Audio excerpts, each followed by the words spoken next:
Coucou mes licornes, aujourd'hui on parle d'amour et plus précisément on parle d'attirance sexuelle. Est-ce qu'une femme grosse a le droit de vouloir être avec un beau mec? Pour moi la réponse à cette question est évidemment totalement évidente, mais on va voir dans cette vidéo que c'est pas le cas pour tout le monde. Donc on va y répondre tout de suite après ça.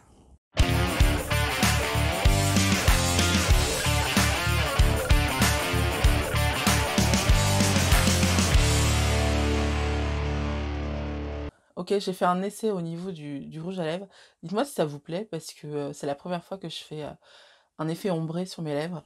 Et je sais pas, je trouve que ça fait... enfin, bon, je trouve ça joli, mais je sais pas si ça fait pas un petit peu pupute. Dites-moi ce que vous en pensez. Mais je vais garder ça pour cette vidéo parce que, bon, voilà quoi, la vie est courte. Est-ce que ça vous est déjà arrivé? Vous avez l'impression en fait que la vie, l'univers, ce en quoi vous croyez, arrête pas de vous dire fais ça, fais ça, fais ça, fais ça.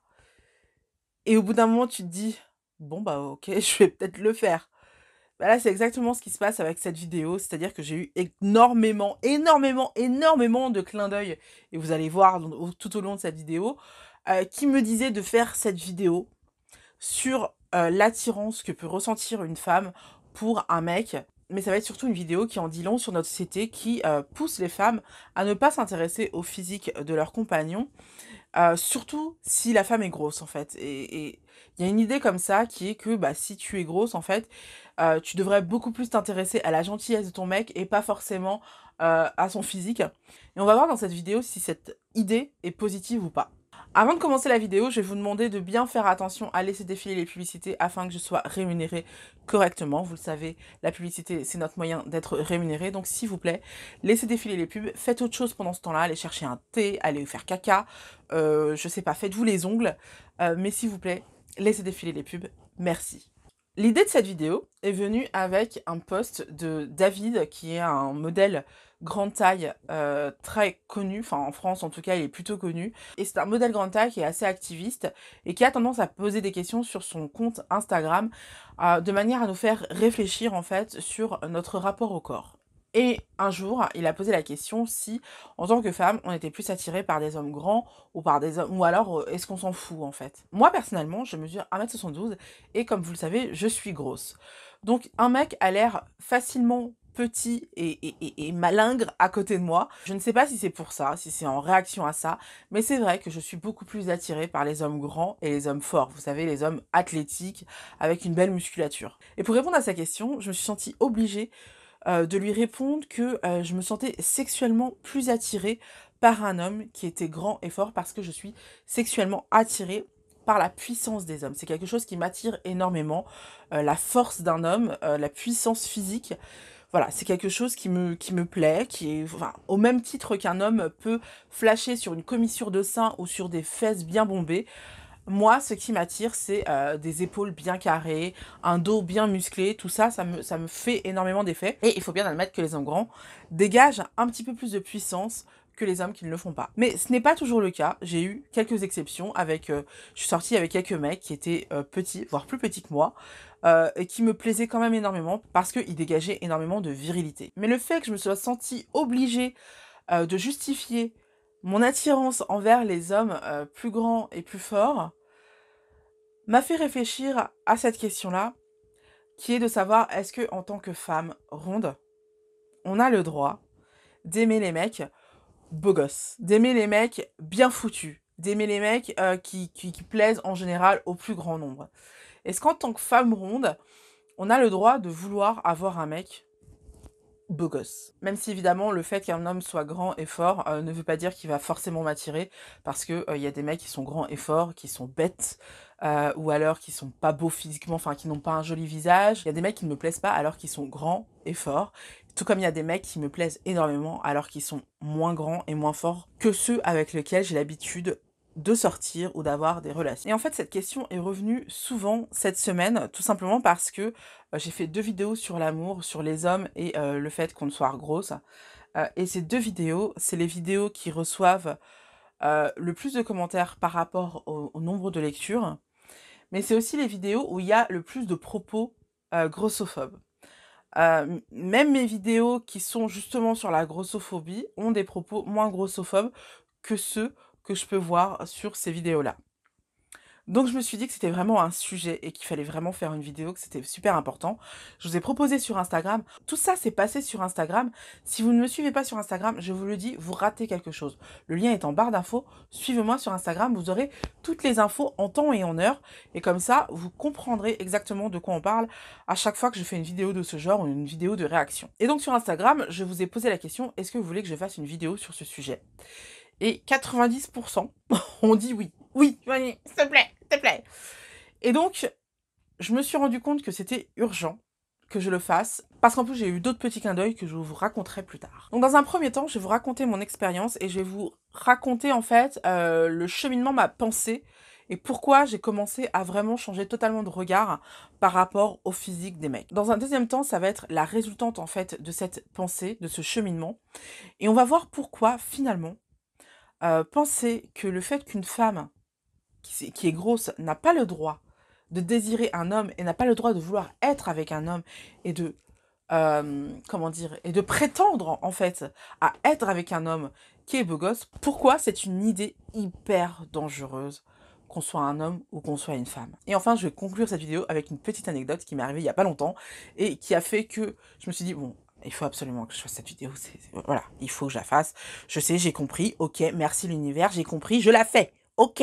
Donc voilà, sans plus attendre, on commence la vidéo avec mon expérience. Je vais pas faire durer le suspense plus longtemps, vous l'aurez compris avec l'introduction de cette vidéo, je suis plutôt attirée par les mecs qu'on considère plutôt en général comme des beaux gosses, des beaux mecs, et j'ai souvent eu dans ma vie des mecs plutôt pas mal. Après, si vous avez vu ma vidéo sur les hommes, moi et la grossophobie ou un truc comme ça, ou les hommes, la grossophobie et moi plutôt, vous savez que j'ai commencé ma vie amoureuse pendant très longtemps avec des plans cul, avec des relations qui étaient basées que sur le sexe. Et les mecs avec qui j'avais l'habitude de sortir, qui étaient plutôt beaux gosses, c'était clairement des hommes avec qui la relation amoureuse n'était que sexuelle.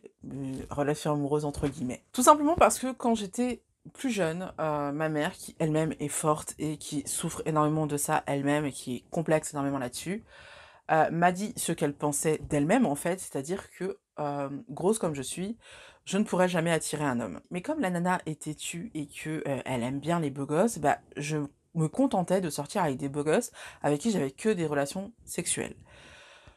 Également parce que je ne croyais pas trop en l'amour, dû sans doute à la relation que j'ai avec mon père, enfin mon père génétique en tout cas, qui a jamais été vraiment très fusionnel, hein, on va dire, que je ne connais pas en fait en gros. Et du coup voilà, j'avais tendance à considérer que les relations amoureuses c'était pas pour moi et que j'allais m'amuser avec les mecs, mais tant qu'à s'amuser, autant le faire bien, autant le faire avec des beaux gosses. Et puis est arrivé le moment où, à un moment donné, j'ai eu envie, besoin de me poser, d'avoir une relation plus suivie avec un homme. Et pour ça, j'ai choisi un homme qui était pas dans mes critères physiques. Je vous ai dit que j'aimais plutôt les mecs grands, baraqués, tout ça. Lui était plus petit que moi et assez mou. Physiquement, d'ailleurs c'est moi qui ouvrais les pots de confiture. Et je suis restée pendant 7 ans avec cette personne, alors que, je vous le dis là, je le confesse aujourd'hui, je ne ressentis pas de désir sexuel pour cette personne, tout simplement parce qu'il n'avait pas ce qu'il fallait pour que je désire un homme, en fait. Voilà, voilà. Qu'est-ce que vous voulez que j'y fasse? J'avais beau l'aimer profondément, avoir une très forte connexion avec lui, psychologiquement, intellectuellement, physiquement, ça passait pas. Et alors que je suis quelqu'un, vous le savez, qui préconise le fait qu'une femme connaisse le plaisir sexuel, que le fait qu'une femme soit épanouie sexuellement, j'avais très peu de rapports sexuels avec lui parce que je n'avais pas envie. Et en même temps, lui, il proposait très rarement. Et en fait, j'avais le sentiment que c'était plus un enfant qu'un homme. Et le fait qu'il soit pas trop en demande, en fait, ça rajoutait à ce sentiment. Et donc, j'ai vécu 7 ans comme ça. Et 7 ans, pendant ces 7 ans, j'essayais d'expliquer aux gens mon problème. Pourquoi j'étais extrêmement frustrée sexuellement, alors que j'étais très amoureuse et que c'était une question de désir, en fait. C'était juste une question de désir. Et les gens me disaient, mais c'est pas grave, il est gentil. Tout ce qui importe, c'est qu'il soit gentil avec toi. Et il m'a fallu justement le post de David pour comprendre, en fait, que si je n'avais pas envie de lui, c'est tout simplement que j'aime les hommes puissants. Je suis attirée sexuellement par les hommes puissants. Les hommes qui dégagent comme ça une certaine virilité, entre guillemets. Enfin, ce qui est pour moi viril, en fait, ça doit pas être viril pour tout le monde, mais ce qui est pour moi viril et éminemment sexy, c'est un homme puissant, qui a de la force physique. Ou alors, en tout cas, qui, dans son attitude, dégage une certaine puissance, un certain charisme. Et en fait, je me suis rendu compte que j'avais passé 6 ans et demi à culpabiliser pour quelque chose que je ne pouvais pas maîtriser. Le désir qu'on a, l'attirance qu'on a envers quelqu'un, on ne peut pas le maîtriser, c'est quelque chose qui est intérieur. Et au même titre que j'ai l'habitude de dire aux hommes qui sont attirés par les femmes blondes qu'il faut l'assumer et qu'il faut vivre leur attirance au grand jour, ben moi j'ai décidé en fait finalement d'arrêter de culpabiliser sur le fait que je sois attirée par des mecs qui sont plutôt attirants sexuellement, quoi. Et en fait, je me rends compte que tout le problème de l'histoire, c'est cette idée selon laquelle les femmes, surtout si elles sont grosses, ne devraient pas être sensibles au physique des hommes. Ou en tout cas, elles ne devraient pas être trop demandeuses. Faudrait quand même pas déconner. Le fait qu'un homme soit attiré par une femme et s'intéresse principalement au physique de la femme, c'est quelque chose dans notre société qui est à peu près accepté. Mais qu'une femme donne de l'importance au physique d'un homme, c'est pas ok. Y a un léger tabou quand on est grosse et qu'on veut un homme qui est plutôt beau gosse. Et cette façon de penser, en fait, c'est hyper dangereux pour la société, pour la sécurité des femmes, déjà, et aussi pour leur estime de soi. C'est dangereux parce que déjà, dans le meilleur des cas, beaucoup de grosses vont sortir avec des mecs qui ne leur plaisent pas physiquement, en considérant qu'elles n'auront pas mieux, donc il faut qu'elles se contentent de ce qu'elles ont. Et d'ailleurs, la société pense comme ça, la société les pousse à penser comme ça. Quand vous regardez les commentaires de mes vidéos sur les relations amoureuses, je vous les mettrai en barre d'infos, et je vous les mettrai en miniature à la fin de la vidéo, vous verrez que beaucoup de gens pensent qu'une femme qui est grosse doit se contenter de ce qu'on lui donne en fait. Sauf que comme on va le voir plus tard, en fait, c'est pas parce que vous êtes ronde que vous ne plairez pas. Et puis dans le pire des cas, en fait, tu vas sortir avec un mec qui est beau gosse parce que tu es attiré par ça, et tu vas accepter qu'il te traite comme du caca, parce que tu vas te dire, au moins il s'intéresse à moi, au moins j'ai un beau gosse, c'est pas grave s'il me traite comme du caca. Je pense qu'on a été nombreuses en fait à accepter le comportement exécrable d'un homme parce qu'on le trouvait attirant sexuellement, parce qu'on savait que s'il le voulait, il pouvait aller voir ailleurs comme il voulait, euh, et à considérer que c'était normal en fait, et à considérer qu'en fait on méritait ce traitement-là. Alors que pas du tout. Ensuite, c'est quelque chose de très sexiste et de très réducteur de considérer qu'une femme, en fait, doit s'intéresser plus à l'intérieur d'un homme par rapport à un homme. Il y a dans notre inconscient cette opposition entre le plaisir charnel et l'amour. Et l'attirance est souvent liée au plaisir charnel et bah, l'amour, à l'amour, en fait, à la beauté intérieure. Sauf qu'en fait, le plaisir charnel doit aller avec l'amour.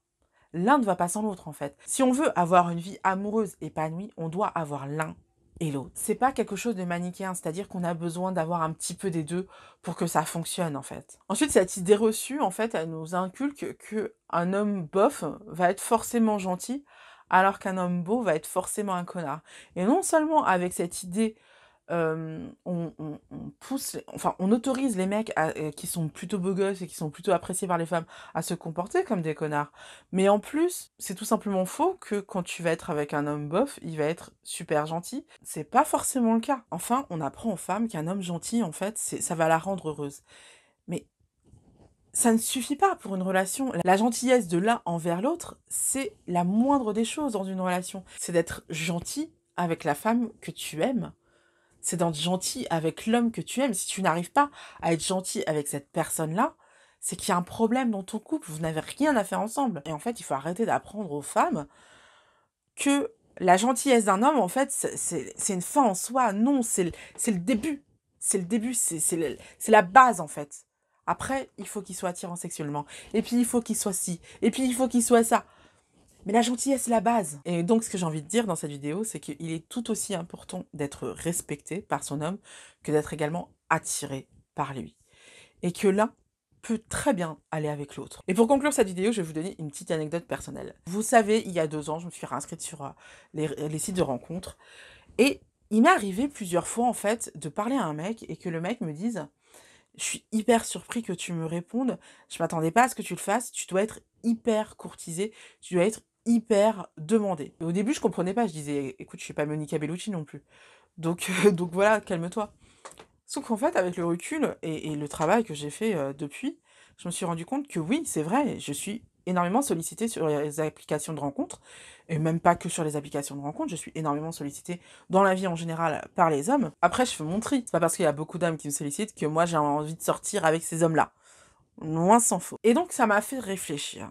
Et dernièrement, une petite anecdote qui s'est passée, j'avais envie de faire un câlin. Qu'est-ce que tu fais quand tu as envie de faire un câlin? Tu appelles monsieur coup du siècle. Et moi, j'ai appelé mon monsieur coup du siècle, qu'on va appeler dans cette vidéo Wilfried. Je sais pas pourquoi, j'avais envie. Et je lui ai proposé qu'on se voit. Et il a mis des heures à me répondre. J'ai dû le relancer une petite fois ou deux. Et là, il m'a sorti, ouais, pourquoi pas. Et là, je crois que dans la psychiatrie, on appelle ça un déclic. J'ai repensé à tous ces mecs qui me disaient que ils étaient surpris que je leur réponde, que je devais être énormément sollicitée, ce qui était vrai. Et j'ai repensé aussi à tous ces mecs qui me sollicitaient. Et je me suis dit que si j'avais proposé à ces mecs-là qu'on se voit, ils m'auraient pas répondu, ouais, pourquoi pas, au bout de... Et à ce moment-là, j'ai répondu à ce garçon, écoute, moi ça m'intéresse pas de te voir si t'as pas vraiment envie de me voir. Pourquoi pas, ça ne me suffit pas, tu n'es pas ma pute. Et je lui ai dit de prendre soin de lui, j'ai effacé son numéro, terminé. En fait, 2-3 semaines avant, j'avais enregistré un podcast qui s'appelle Paris sur la bouche et je vous invite à aller voir. Je vous mets le lien en barre d'infos. Je vous invite vraiment à écouter cet épisode dans lequel je réponds en fait à l'appel de Paris sur la bouche qui est de raconter un baiser qu'on a eu, un baiser mémorable qu'on a eu dans les rues de Paris. Et moi j'ai raconté un baiser que j'ai eu dans le jardin des Tuileries. Donc je vous invite à aller voir cet épisode. Je vais pas vous le raconter dans cette vidéo, vous irez le voir en allant sur le compte de Paris sur la bouche. Mais en fait, je racontais un baiser qui s'était passé avec une certaine personne et j'ai envoyé le lien de cet épisode à la personne avec qui j'ai échangé ce baiser, qu'on va appeler Christophe. Et le lendemain où j'ai envoyé balader Wilfried, il y a Christophe qui m'envoie un message pour me dire qu'il avait écouté le podcast, qu'il l'avait adoré, qu'il se rappelait de cette anecdote comme si c'était hier. Il a commencé à me la raconter de son point de vue à lui. Et je me suis dit, ok, il s'en souvient vraiment très très bien. Il se souvenait de choses que moi-même j'avais oubliées. Et il était en mode, c'était tellement belle, c'était tellement beau.